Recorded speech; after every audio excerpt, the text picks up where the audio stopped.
Kung bago ka lang dito sa NTPH, maaari bang makahingi ng isang like at subscribe?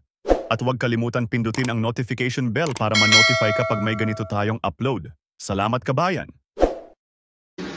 Kung pabor ba tayo, kasi hindi naman ako magdidesisyon ng sarili ko lang.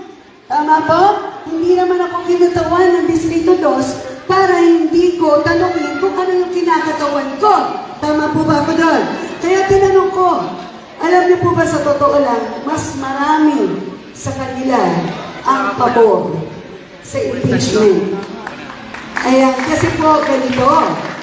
Alam naman natin, hindi na ako magpapaka-ipokrito sa inyo.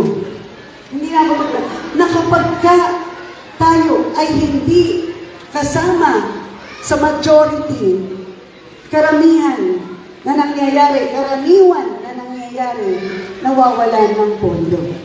Tama po ba ko doon? Baka mamaya, pag bumoto ko ng impeachment, hindi na natin ito maituloy. Di ba? Kasi yung podong inilaan dito, baka makuha na. Di ba? Nakukuha po ninyo.